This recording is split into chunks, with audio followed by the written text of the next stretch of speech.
नमस्कार, शंखनाद में आपका बहुत बहुत स्वागत है। आपके साथ मैं हूं शुभांकर मिश्रा और बुलेटिन की शुरुआत करेंगे रूस यूक्रेन युद्ध से जुड़ी एक बड़ी खबर से। हम आपको बता दें कि टर्की की राजधानी इस्तांबुल में हुई बातचीत के बाद रूस की ओर से कुछ नरमी के संकेत मिले हैं। रूस के मुख्य वार्ताकार मिन्स्की ने यह बयान दिया है कि जंग को रोकने के लिए रूसी राष्ट्रपति पुतिन और यूक्रेनी राष्ट्रपति जेलेंस्की के बीच में मुलाकात हो सकती है।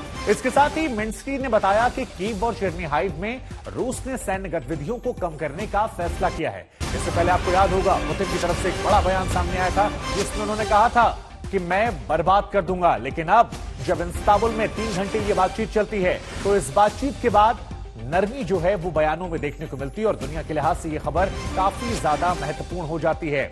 रूस के मुख्य वार्ताकार मिन्स्की का यह बयान सामने आया है और इस बयान के बाद ऐसा प्रतीत हो रहा है कि जो गर्माहट है शायद उसमें थोड़ी नरमी देखने को मिल रही है। तो रूस और यूक्रेन की जंग को लेकर इस वक्त की जो सबसे अहम खबर है वो ये है कि दो बड़े नेता जिन पर इस युद्ध को लेकर लगातार सवाल खड़े हो रहे हैं वो दोनों आपस में बातचीत कर सकते हैं। इस्तांबुल में बातचीत के बाद नरमी दिखाई पड़ी है और इस बातचीत के बाद जो नरमी है उससे यह माना जा रहा है कि शायद वहां से कुछ प्रोडक्टिव निकला है जिसका असर यूक्रेन और रशिया के रिश्तों में देखने को मिल सकता है। क्योंकि रूस के विदेश मंत्री ने साफ साफ कहा था कि जब तक इस्तांबुल वाली बातचीत से कुछ नहीं निकलकर सामने आता तब तक पुतिन वहां पर बातचीत को तैयार नहीं होंगे।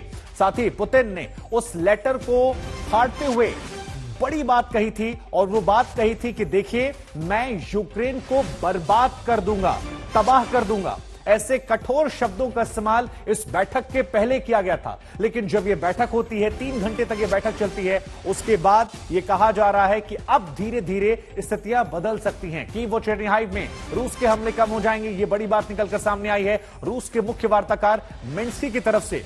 तो कुल मिलाकर सुबह तक जो माहौल बहुत ज्यादा गर्म था, जहां पर बार बार जिक्र परमाणु हमले का हो रहा था, यह माना जा रहा था कि तमाम शहर जो हैं वो तबाह हो जाएंगे, मलबे ही केवल नजर आएंगे, कीव पर भी हमला हो सकता है। लेकिन अब देर शाम जब हिंदुस्तान में हो रही है और इस मुलाकात के बाद हम आपको यह खबर बता रहे हैं तो यह खबर इस वक्त दुनिया के लिहाज से काफी ज्यादा महत्वपूर्ण हो जाती है। गौरव सावंत हमारे साथ इस वक्त हमारे संवाददाता कीव से जुड़ रहे हैं। गौरव, ये जो बात निकलकर सामने आई है कि रूस के हमले कम होंगे, इस्तांबुल में बातचीत में ऐसा क्या हुआ जो ये नरमी देखने को मिल रही है? क्योंकि सुबह हम और आप चर्चा कर रहे थे कि किस तरह से पुतिन ने कहा था कि मैं यूक्रेन को बर्बाद करके रख दूंगा। इस्तांबुल में जो बातचीत हुई है उससे प्रारंभिक जानकारी जो आई है उसके मुताबिक रूस ने यह कहा है कि वो 2 इलाकों में, चेर्निहाइव में और कीव में, 2 जगह अपने हमले कम कर देगा अगर बातचीत आगे बढ़ती है। और क्या बातचीत आगे बढ़ती है? दोनों देशों के विदेश मंत्री जब आपस में चर्चा करते हैं और आपस में चर्चा करके वो एक समाधान निकालते हैं तो उसके बाद उम्मीद इनके मुताबिक ये भी है, चीफ नेगोशिएटर जो रूस के हैं उनके मुताबिक, कि उसके बाद राष्ट्रपति जेलेंस्की और राष्ट्रपति पुतिन के बीच भी बातचीत हो सकती है। तो संकेत बहुत अहम है। लेकिन रूस ने क्या कहा है? वो केवल चेर्निहिव और कीव 2 जगह पर अपनी बमबारी कम करेगा। इसका मतलब यह है कि डॉनबास के पूरे इलाके में, यानी मारियोपोल एक्सक्यूज मी, जहां पर यह कहा जा रहा है कि अभी तक के ऑपरेशंस में 5000 से ज्यादा लोकल लोग मारे जा चुके हैं और जहां जबरदस्त इस समय लड़ाई चल रही है वहां रूस अपने ऑपरेशंस कम नहीं करेगा। ये एक बड़ी चिंता की बात है यूक्रेन के लिए। तो अभी केवल प्रारंभिक जानकारी सामने आई है शुभांकर, जब डिटेल्स निकलेंगी तब पता चलेगा कि ये शर्तें क्या है जो रूस ने रखी हैं कि वो अपनी बमबारी कम करेगा 2 इलाकों में। अगर क्या क्या नेगोशिएशंस और वो चाहता है कीव से, कीव की तरफ से अभी तक कोई इस पर क्लैरिफिकेशन नहीं आया है। ठीक है, आपने तमाम महत्वपूर्ण जानकारियां गौरव हमें दी, आगे भी आपसे अपडेट लेते रहेंगे। लेकिन फिलहाल आपका बहुत बहुत शुक्रिया। हालांकि एक पॉजिटिव खबर यह भी है कि बातचीत अगर संभव हो या संकेत निकल कर आ रहे हैं तो यह भी दुनिया के लिहाज से एक बड़ी खबर है। लेकिन इन सब के बीच में कहानी यह भी है कि इस युद्ध में सबसे बड़ी त्रासदी जो है वो लगातार यूक्रेन झेल रहा है। ऐसे में हर कोई यही चाहता है कि युद्ध किसी भी कीमत पर खत्म हो जाए और बातचीत से हल निकल जाए, क्योंकि पलायन का जो दर्द होता है ये दुनिया कई बार दिख चुकी है। ऐसे ही एक पलायन का दर्द कश्मीरी पंडित हिंदुस्तान के अंदर झेल रहे हैं और इनके हमदर्द बनने की सियासत जो है वो इस वक्त तमाम अलग अलग राजनीतिक दलों में तेज हो गई है। यह सवाल इसलिए हम कर रहे हैं क्योंकि कश्मीरी फाइल्स के आने के बाद कश्मीरी पंडितों को लेकर हर कोई अपने अपने तरह से दावे कर रहा है, अपनी अपनी तरह से सहानुभूति दे रहा है। हर कोई यह बताने और जताने की कोशिश कर रहा है कि कश्मीरी पंडितों के साथ जो जुल्म हुआ उसको लेकर उनके दिल में कितना ज्यादा दर्द है। इस दर्द की इसी दुहाई पर सियासी लड़ाई छिड़ी हुई है क्योंकि हर कोई यहां पर खुद को कश्मीरी पंडितों का सबसे बड़ा हमदर्द बता रहा है। तो वहीं दूसरी पार्टियों की नीति और नियत पर वही लोग सवाल भी खड़े करें। जरा देखिए कौन दर्द दे रहा है और कौन हमदर्द बना हुआ है। कश्मीर के मसले का एक ही हल, अल जिहाद। सत्तारूढ़ पार्टी उनको कहती है कि हमने आपके लिए एक फिल्म बनाई है, ये फिल्म देख लो। इससे बड़ी इंसल्ट हो सकती है उनको। एक ही आवाज बुलंद होगी, बच्चा बच्चा कहेगा आजादी का शतनाद से जीनोसाइड के ऊपर उसका मजाक बनाना, ठहाका मार के पूरा विधानसभा हंस रहा हो। We all have been shamed. तकदीर वही बदल सकता है जिसके पास ये पावर है, पॉलिटिकल पावर। पॉलिटिक्स का बस एक ही हल, विनाश। बीजेपी इस टाइम उनका पुनर्वास करने की बजाय जाके पिक्चर के पोस्टर चिपका रहे हैं, उनके सारे ऊपर से नीचे तक सारे कार्यकर्ता। ये लड़ाई कश्मीरी पंडितों पर अत्याचार की है। ये जंग कश्मीरी पंडितों के पलायन के दर्द की है। चुनौती उनके कश्मीर वापसी की है, चुनौती उन्हें वापस कश्मीर में बसाने की है। कश्मीर छोड़कर जाने को कहा है। हमारे लोग मर रहे हैं सर। लेकिन सियासत अब फिल्म कश्मीर फाइल्स पर है। कश्मीरी हिंदुओं का कत्ले आम हो रहा है। फिल्म के टैक्स फ्री होने पर है, फिल्म के कंटेंट पर है, जिसे लेकर अब बीजेपी और आम आदमी पार्टी के बीच आर पार की जंग शुरू हो गई है।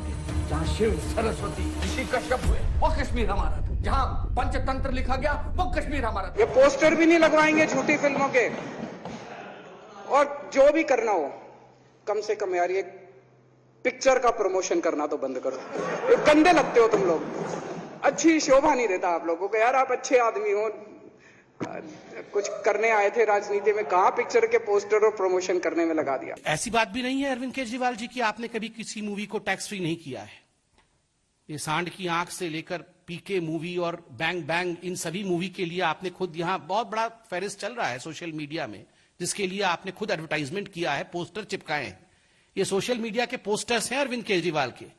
अरविंद केजरीवाल जी ने न जाने कितने मूवीज के लिए पोस्टर चिपकाए हैं और आज मजाक वो कश्मीरी हिंदुओं का बना रहे हैं। अरविंद केजरीवाल ने विधानसभा में कश्मीर फाइल्स को लेकर बीजेपी पर निशाना साधा, फिल्म का प्रचार करने का आरोप लगाया, पीएम मोदी को घेरा।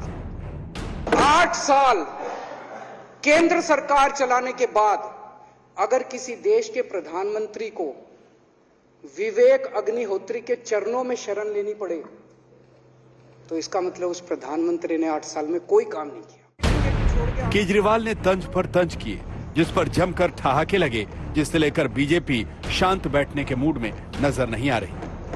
हिंदुस्तान शर्मसार हुई है क्योंकि अरविंद केजरीवाल जी का जो रवैया था, जो बर्ताव था, कश्मीर जीनोसाइड को लेकर, कश्मीरी हिंदुओं के ऊपर जो प्रताड़ना हुई थी आज से 32 साल पूर्व, यह रवैया सही नहीं था।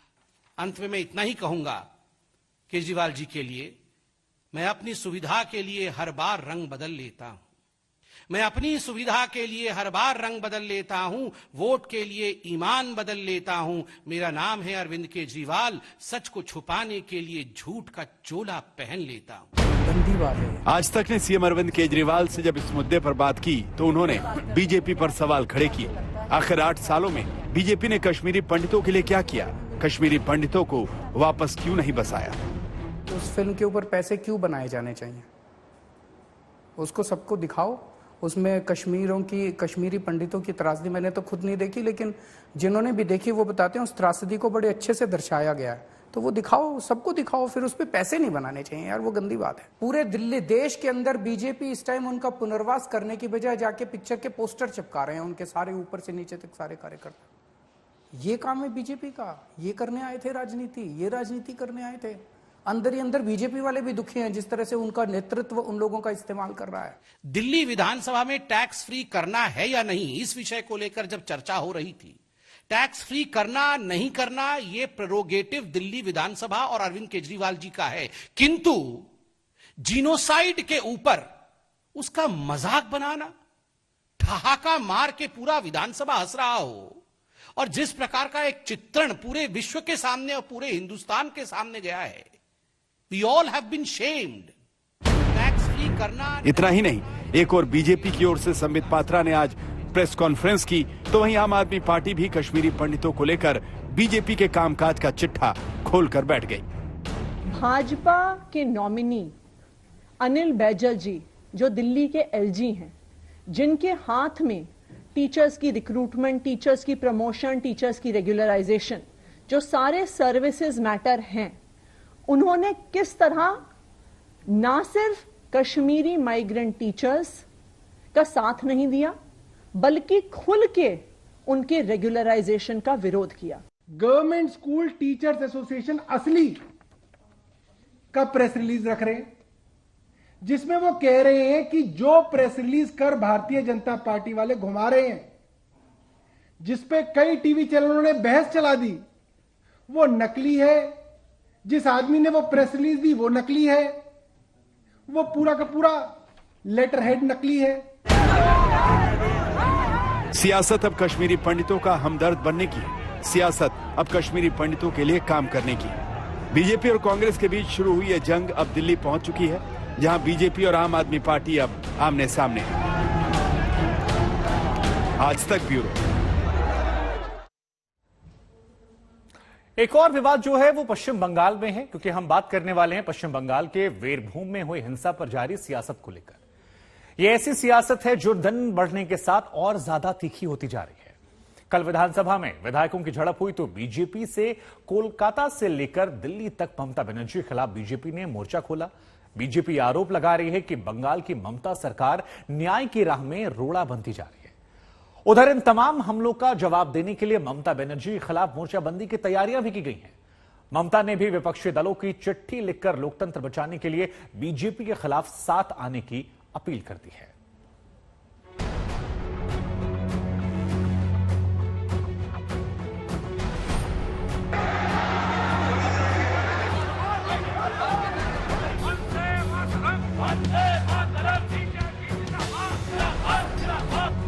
बीरभूम में हुई हिंसा की ना तो अब तक आंच ठंडी पड़ी है और ना ही हिंसा की जांच किसी नतीजे पर पहुंची है।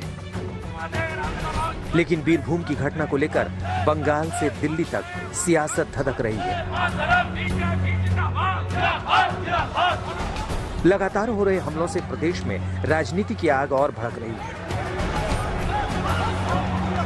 विधानसभा में टीएमसी बीजेपी के विधायकों की हाथापाई के बाद बीरभूम पर संग्राम और बढ़ गया। बीजेपी ने मुख्यमंत्री ममता बनर्जी के खिलाफ मोर्चा खोल दिया। अतिशयोक्ति नहीं होगी अगर टीएमसी को हम तालिबानी मानसिकता कांग्रेस कहेंगे। ये मानसिकता कि आप घर से बाहर निकलकर वोट नहीं कर सकते हैं वरना आप बंगाल में जी नहीं सकेंगे, ये तालिबानी मानसिकता कांग्रेस पार्टी का ही हो सकता है, ये किसी और का विचारधारा नहीं हो सकता है। बंधुगण, आपने देखा होगा कि 3 दिन पहले ममता बनर्जी बीरभूम में जाकर किस प्रकार से भारतीय जनता पार्टी को घेरने की चेष्टा कर रही थी। किंतु आज हम धन्यवाद देना चाहेंगे भारत की कानून व्यवस्था को और हमारी जुडिशियरी को। कलकत्ता हाईकोर्ट ने सीबीआई को सुपुर्द किया है बीरभूम के पूरे मामले को, क्योंकि आज जुडिशियरी को भी लगता है कि न्याय बंगाल में तो हो नहीं सकता है। बीजेपी आरोप लगा रही है कि ममता के राज में ना तो सुरक्षा का भरोसा है और ना न्याय की उम्मीद। अब बंगाल की ममता सरकार बीरभूम हिंसा की सीबीआई जांच में भी अड़ंगा लगा रही है। जांच के लिए पहुंची टीम की मदद नहीं की जा रही है। ये रामपुर हाट का जो केस है, ये घटना इतना निंदनीय है, इतना निंदनीय है कि इसका तुरंत छानबीन सीबीआई को मदद करने में इनको सारा मैकेनिज्म पश्चिम बंगाल सरकार के सारे लोगों को लगा देना चाहिए। नहीं तो क्या मारामारी हाथाहाथी कर रहे हैं। किसी को न्याय नहीं मिलेगा, आपके पुलिस एफआईआर तक नहीं लेती है, तो मजबूरी में लोग अदालत में जाते हैं। और स्वाभाविक अदालत का भी ममता बनर्जी की सरकार पर भरोसा नहीं है। ऐसे बड़े बड़े हादसा होता है तो सीबीआई इंक्वायरी देती है। तो इसमें इसलिए साजिश कहाँ है, बीजेपी का क्या दोष है? आप खून खराबी करेंगे, आपको लोगों ने बहुमत दिया है सरकार चलाने, 1 साल भी नहीं चली है सरकार और सरकार धीरे धीरे विफल हो चुकी है। उधर बीरभूम हिंसा को लेकर घिरी ममता बनर्जी बीजेपी के इन आरोपों और हमलों का जवाब देने की तैयारी में जुट गई है। ममता बनर्जी ने गैर बीजेपी शासित राज्यों के मुख्यमंत्रियों और विपक्षी नेताओं को चिट्ठी लिखी है, जिसमें सीबीआई, ईडी जैसी केंद्रीय एजेंसियों के दुरुपयोग का आरोप लगाते हुए बीजेपी के खिलाफ एकजुट होने की अपील की गई है। ममता बनर्जी ने चिट्ठी में लिखा, केंद्र की मोदी सरकार ईडी, सीबीआई और आयकर विभाग जैसी केंद्रीय एजेंसियों का दुरुपयोग कर रही है। बीजेपी इसका इस्तेमाल कर राजनीतिक बदला ले रही है। हमें बीजेपी के इस कदम का विरोध करना चाहिए। ये सभी केंद्रीय एजेंसियां बीजेपी शासित राज्यों में कुछ नहीं करती, वही चुनाव आने के बाद ही इन्हें विपक्ष के खिलाफ काम पर लगा दिया जाता है। ममता बनर्जी की इस चिट्ठी पर अलग अलग दलों की अलग राय है। टीएमसी से वक्त की जरूरत बता रही है, वहीं कांग्रेस ममता बनर्जी की विश्वसनीयता पर सवाल उठा रही है। देखिए, ये हम बोलेंगे बहुत दुख की बात है, बहुत अनफॉर्चुनेट बात है, लेकिन ये मोदी जी लेड बीजेपी का सेंट्रल गवर्नमेंट ने जो सीबीआई, ईडी की तरह गवर्नमेंट एजेंसी है उसको अपनी पार्टी के पक्ष में और दूसरी ऑपोजिशन पार्टी के खिलाफ वो यूज कर रहे हैं, दुरुपयोग कर रहे हैं, ये ठीक नहीं है। ममता बनर्जी की विश्वसनीयता कितने हैं इसमें मेरा बिल्कुल शक है। कभी वो कहती है कि बीजेपी के खिलाफ सबको एकजुट होकर लड़ना चाहिए, कभी कहते हैं बीजेपी और कांग्रेस के खिलाफ, दोनों के खिलाफ एकजुट होकर लड़ना चाहिए, कभी वो कहते हैं कि कांग्रेस पार्टी को खत्म कर देना चाहिए। तो उनकी असली रवैया क्या है, असली मंशा क्या है, ये जानना बड़ी जरूरी होते हैं। प्रथम दृष्टया ऐसा प्रतीत होता है कि जब जब चुनाव आता है तब तक ये सारी एजेंसियां एक्टिव हो जाती हैं और बहुत दिनों से हैं, ये अभी नहीं, कभी एक आध साल से ही हो गए, काफी दिनों से चल रहे हैं।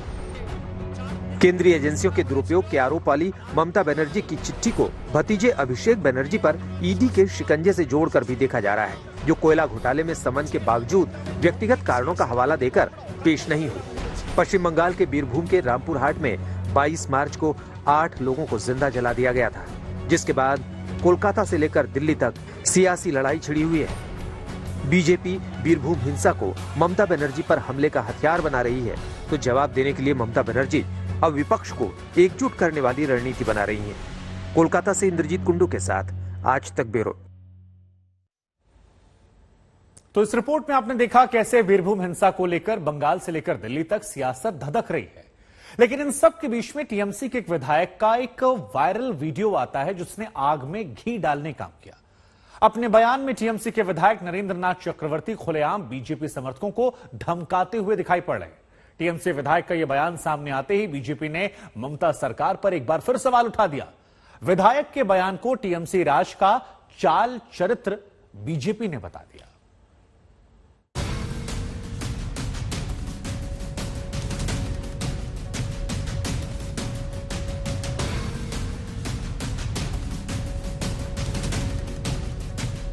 যারা কট্টর বিজেপি যাদেরকে হারানো যাবে না। बीरभूम में हुई हिंसा के बाद से पश्चिम बंगाल की सियासत गरमाई हुई है और प्रदेश में जारी सियासी लड़ाई के बीच एक विवादित बयान ने आग में घी डालने का काम किया है। যারা কট্টর বিজেপি যাদেরকে হারানো যাবে না তাদেরকে চমকাতে হবে, বলবে আপনি যদি ভোট দিতে যান আমরা ধরে নেব বিজেপির ভোট দেবেন। ये बयान है टीएमसी के विधायक नरेंद्र नाथ चक्रवर्ती का, जिनका बीजेपी समर्थकों को खुलेआम धमकी का वीडियो सामने आया है।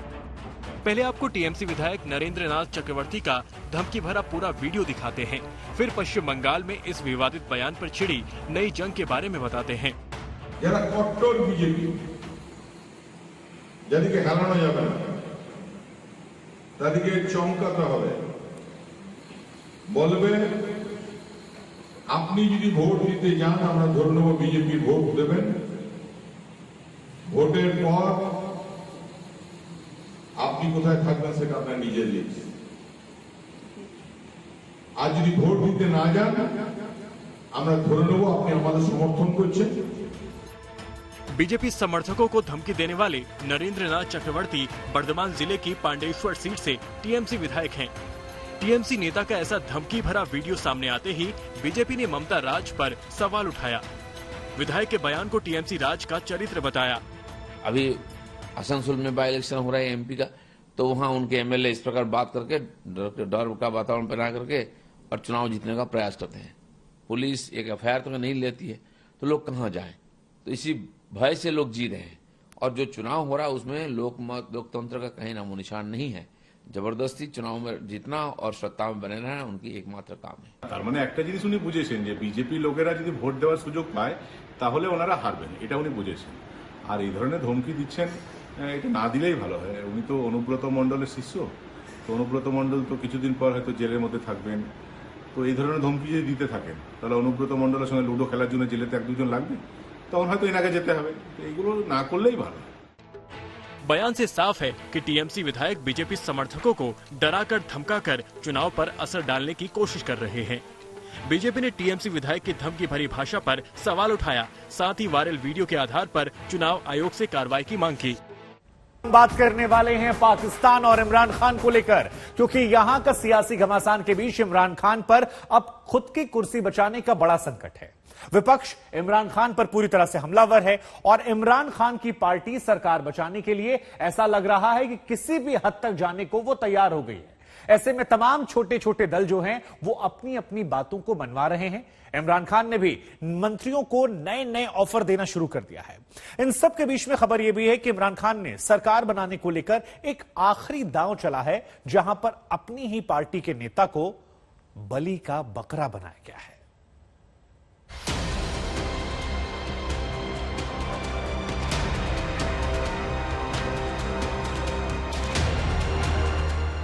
आखिर कैसे बचेगी पाकिस्तान में इमरान खान की सरकार?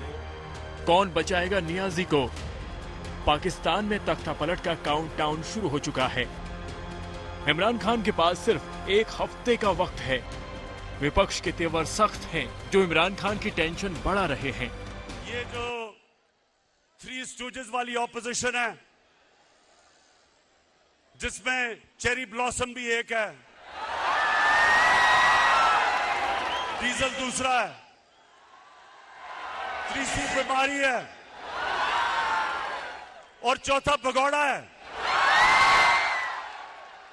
इन सारों ने मेरी तनकीद की और मैं अपने अल्लाह का शुक्र करता हूं कि उसने मेरे मुल्क को निकाला उसमें से।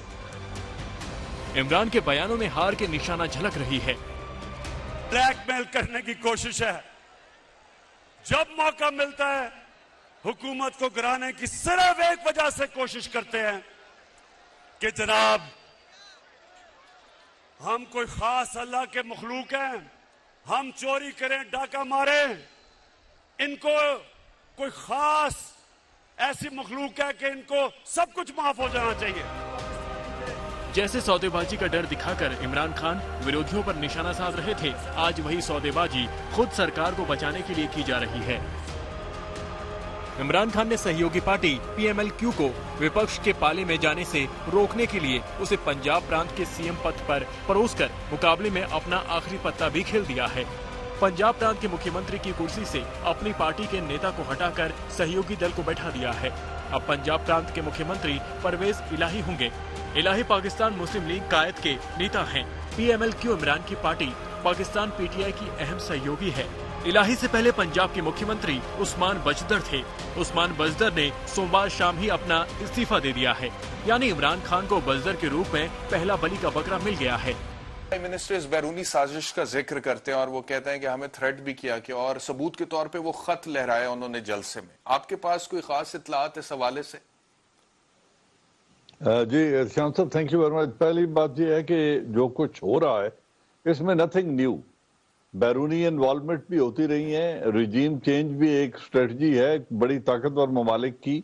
अगर कोई लीडर उनकी बात नहीं मानता या उनकी जो स्ट्रेटेजिक इंटरेस्ट हैं उनके मफाद से, उसका मफाद उनसे टकराता है, उसकी पॉलिसी उनके साथ इन सिंक नहीं है, तो यकीनन ऐसी रिजीम्स को जहां उनका बस चल सके वहां वो रिजीम चेंज की कोशिश भी करते हैं। ये भी कोई नई बात नहीं है। और हमारे मुल्क में तमाम सियासतदान, यकीनन सियासतदान सियासत करता ही इक़्तिदार में आने के लिए, तो हर आदमी ने अपना अपना प्राइस टैग निकाल के बाहर रख लिया जब ये हुकूमत का सिंहासन डोलने लगा। उस्मान बजदर के इस्तीफे के बाद पीएमएलक्यू के नेताओं ने देर शाम प्रधानमंत्री इमरान खान से मुलाकात की और संसद में उनके समर्थन का ऐलान किया। इमरान का ये पहला दाव है। पाकिस्तानी संसद नेशनल असेंबली में अविश्वास प्रस्ताव का सामना कर रहे इमरान खान की राह आसान नहीं है। इमरान ने नाराज चल रही मुत्ताहिदा कौम मूवमेंट पाकिस्तान को भी साथ लाने की कोशिश तेज कर दी है। पाकिस्तानी मीडिया के मुताबिक सोमवार को पीटीआई और एमक्यूएमपी के नेताओं के बीच मीटिंग हुई है। इस मीटिंग में इमरान के समर्थन की बात लगभग तय हो चुकी है। बताया जा रहा है कि इमरान एमक्यूएमपी को मैरीटाइम मिनिस्ट्री सौंपने को राजी हो गए हैं। सिंध प्रांत के गवर्नर इमरान इस्माइल ने स्थानीय मीडिया को बताया कि सरकार के साथ एमक्यूएम की बात हुई है और नतीजे पर भी पहुंच चुकी है। सरकार एमक्यूएम की सारी शर्तें मानने को तैयार है। इमरान खान असंतुष्ट सहयोगियों को साथ लाने की पूरी कोशिश कर रहे हैं। पीटीआई के बागी सांसदों को भी मनाने की कोशिश शुरू हो गई है। नेशनल असेंबली में एमक्यूएमपी के 9 सांसद हैं, लेकिन इमरान खान की राह आसान नहीं है। विपक्ष पूरी तरह से एकजुट नजर आ रहा है और आवाम की नाराजगी के अलावा खुद उनके सहयोगी उनके खिलाफ खड़े हो गए हैं। आज तक ब्यूरो। अब एक बड़ा सवाल यह है कि आखिर इमरान की सरकार को खतरा कैसे है। तो सबसे पहले आइए वहां का मौजूदा समीकरण जो है वो हम आपको समझाते हैं कि किस पार्टी के पास पाकिस्तान में कितनी सीटें हैं और बहुमत के लिए वहां पर कितनी सीटें चाहिए। तो हम आपको दिखाते हैं। देखिए, आपकी टीवी स्क्रीन पर इस वक्त ग्राफिक जरिए हम दिखाने की कोशिश कर रहे हैं कैसे बचेगी इमरान खान की सरकार। तो अगर आप यहां नजर डालेंगे तो पीटीआई यानी तहरीक इंसाफ जो इमरान खान की पार्टी है वो गठबंधन के साथ मिलकर 178 सीटें लेकर अभी तक चल रही है। पीपीपी की बात करें तो 56 सीटें हैं। यहां पर बिलावल भुट्टो आपको नजर आ रहे हैं और नवाज शरीफ की पार्टी पीएमएलएन यानी पाकिस्तान मुस्लिम लीग नवाज जो है उसके पास 84 सीटें हैं। लेकिन बहुमत का जादुई आंकड़ा पाकिस्तान में 172 है, कुल सीटें 342 हैं। ये वहां का ओवरऑल आंकड़ा, लेकिन ये आंकड़ा मौजूदा परिस्थितियों का नहीं है। मौजूदा परिस्थितियों की अगर हम बात करेंगे तो वो आंकड़े यहां पर बदल जाते हैं। कैसे बदल जाते हैं? 178 की जब हम बात करते हैं तो वहां पर एमक्यूएमपी के 8 ऐसे सांसद जो नाराज हैं, बीएपी के 5 सांसद नाराज हैं, पीएमएलक्यू के 4 सांसद नाराज हैं, निर्दलीय 2 नाराज हैं। कुल मिलाकर ये 159 हो जाता है। और इसमें भी कहा जा रहा है कि इमरान खान की खुद की पार्टी के 19 सांसद ऐसे हैं जो पार्टी का साथ छोड़ सकते हैं। तो यानी अगर आप देखेंगे इमरान के पास 159 सांसद बचते हैं, 24 और उनसे नाराज हैं। कुल मिलाकर विपक्ष दावा कर रहा है कि हमारे पास 200 से ज्यादा सांसद हैं। ऐसे में जादुई आंकड़ा जो है वो कहीं ज्यादा है और विपक्ष का दावा इमरान खान को परेशान करने वाला है। यह अपने आप में एक बहुत बड़ी बात हो जाती है। तो ये पाकिस्तान का सिनेरियो है और यही वजह है कि कहा जा रहा है कि इमरान खान की सरकार जो है वो गिर सकती है। लेकिन इमरान खान इन सब के बीच में सरकार बनाने की तमाम कोशिशें कर रहे हैं। ऐसे में अब इमरान खान ने सरकार गिराने के पीछे विदेशी ताकतों के होने का दांव भी खेल दिया। इमरान खान के पास वक्त कम है, सरकार गिराने का काउंटडाउन जो है वो काफी तेज हो गया है। जरा समझिए हमारी अगली रिपोर्ट से।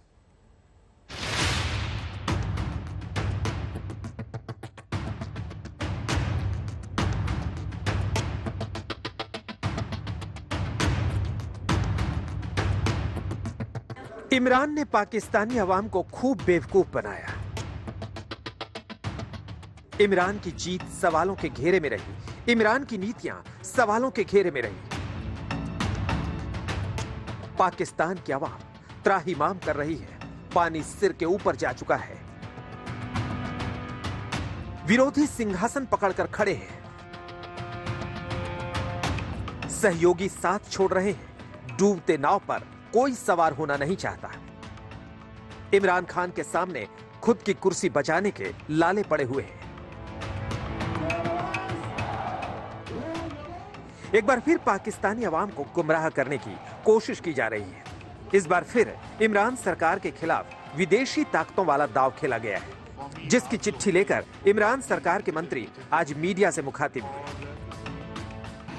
ये नो कॉन्फिडेंस आने से पहले का खत है, लेकिन उसमें नो कॉन्फिडेंस की जो बातें हैं या डिटेल्स हैं या मेंशन है वो किया हुआ उसमें।